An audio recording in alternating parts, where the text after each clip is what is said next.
You know what time it is, gang. You know what it is. It's Uncle Skinny Reviews. And I am Uncle Skinny. And you're watching Uncle Skinny Reviews, the #1 YouTube show where we talk about the movies. And we are trending.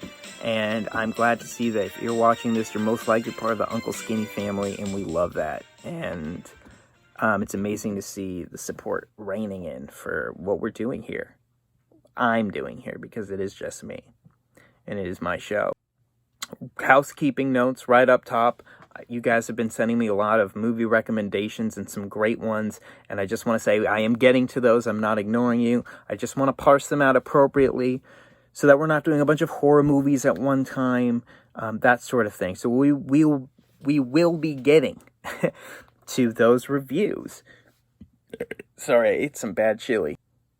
In fact, today's review was supposed to be a movie recommended to me by a peer and a very, very dear friend. That movie was called Daddy's Dirty Devil, and it was a Japanese animated film. The reason we're not reviewing it today is because I haven't finished it yet. In fact, it's proving to be very difficult to get through the first 20 minutes because there's not a whole lot of plot to sink your teeth into, and it is incredibly pornographic. And I will give it to the filmmaker. He is imaginative. And there seems to be just a lot of sexual encounters in Daddy's Dirty Devil. But we will be reviewing that when I am finished with it. And hopefully that'll be soon. And it is proving to be a little difficult. That being said, it is a moving film. It's certainly stirring. And it has made me feel a little bit lonely and desiring the companionship of a woman, specifically a woman. And if I'm being honest, you got to be at least an 8. But I think it'd be nice. We could watch some movies together. I'd get the popcorn going, and I think it would be a lot of fun. So if you are a woman and you're an 8 at least, please message me. You can message me here on YouTube, and I think that would be a great, fun time. And I really can't stress enough that I'd like you to message me because I am feeling lonely, and I'd like a woman.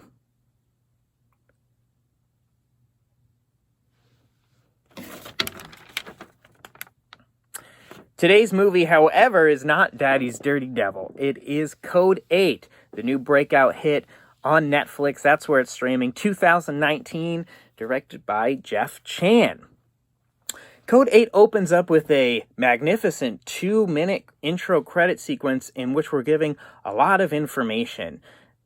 That information is that apparently, we don't really know how or why or when, but a notable percentage of humans on Earth are getting born with superpowers.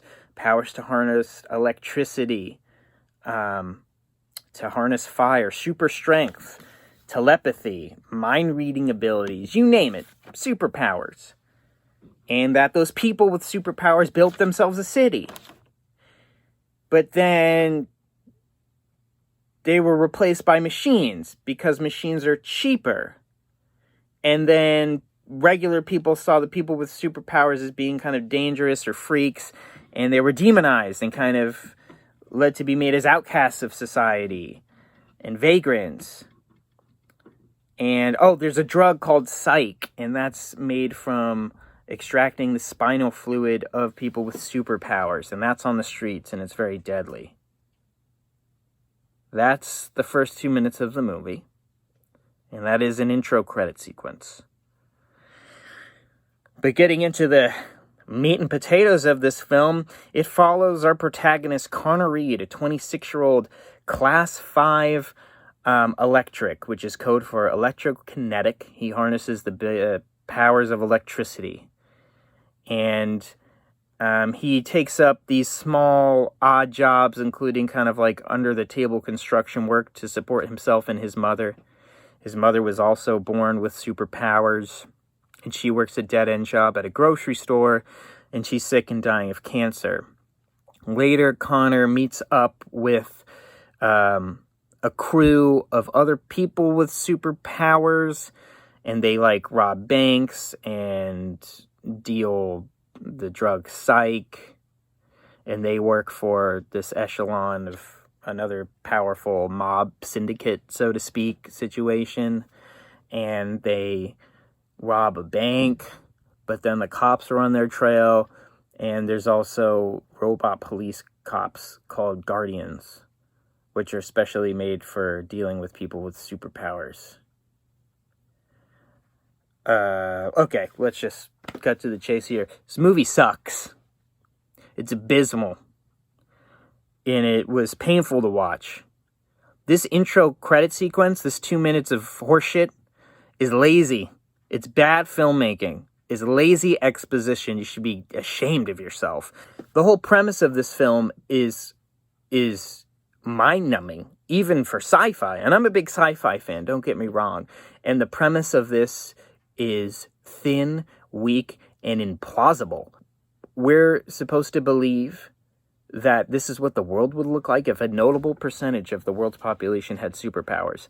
That those people would be made to be like vagrants and hoodlums in society, and like none of them have jobs, and they're all poor because they can't get jobs because they have superpowers.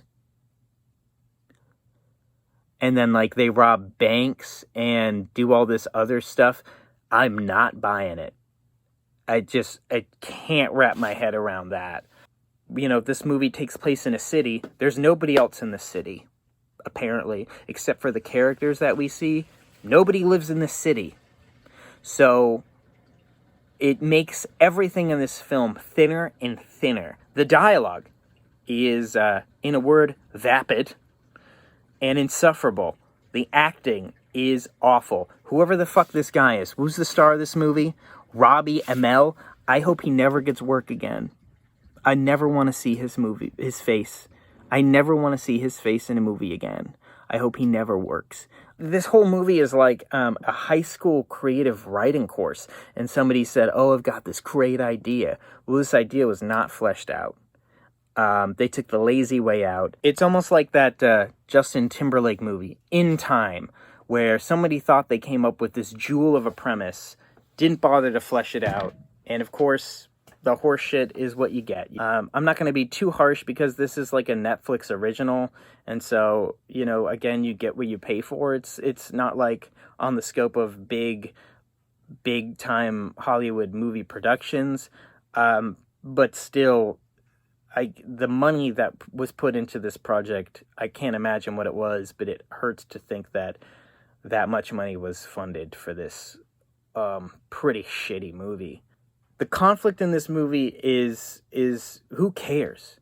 These characters are so hollow that we don't relate to them. We are unempathetic towards them. We don't feel anything towards these people, which makes this movie just drab and boring because who gives a shit? The fact of the matter is, Code 8's downfall is because somebody thought they had a really cool idea and a really cool concept. And this movie thinks that it's very clever. And this movie thinks that it's very intelligent. And it's not.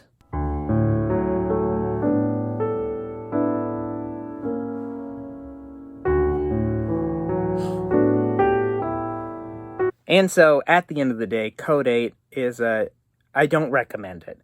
I'm going to only give it a 4 out of 10. And even that 4 seems kind of generous. It's not the worst in the world, sure. I guess not. But there's just a laziness in the way that this film is executed that frustrates me to no end. So Code 8 is only going to get a 4. And that's Uncle Skinny Reviews for this week. I'm glad that you guys tuned in. I'm glad you guys enjoyed. And we're going to be doing this every week. And again, I'm going to get to your recommendations. So keep watching the YouTube channel where I do reviews.